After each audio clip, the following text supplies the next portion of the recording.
بسم اللہ الرحمن الرحیم۔ حضرت محمد صلی اللہ علیہ وآلہ وسلم اور ابو جہل کا واقعہ۔ روایت ہے کہ ایک دن ابو جہل مسجد الحرام کے دروازے کے پاس آ بیٹھا۔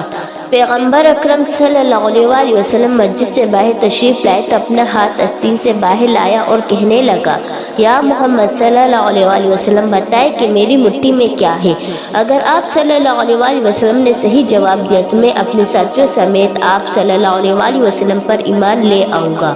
حضور صلی اللہ علیہ وآلہ وسلم نے فرمایا کہ تیرے ہاتھ میں ایک ڈبیا ہے جو ٹاٹ کے کیڑے میں لپٹی ہوئی ہے۔ اس ڈبیا کے اندر 3 موتی ہے، اس میں سے ایک سوراخ شدہ ہے، دوسرا آدھا سوراخ شدہ اور تیسرا بغیر سوراخ کے۔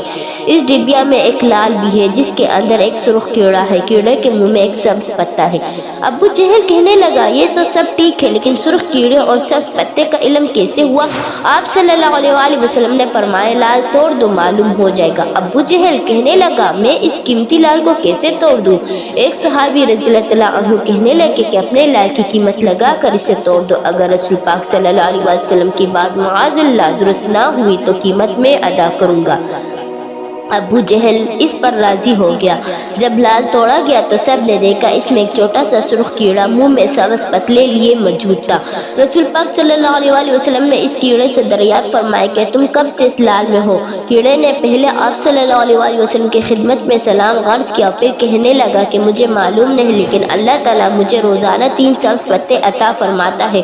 آپ صلی اللہ علیہ وآلہ وسلم نے فرمایا، تیرا ذکر اور تسبیح کیا ہے؟ کیڑا کہنے لگا، خدا نے مجھے روزانہ 10 مرتبہ آپ صلی اللہ علیہ وآلہ وسلم درود بھیجنے کا حکم دیا ہے، جس کی برکت سے مجھے روزی فراہم کرتا ہے۔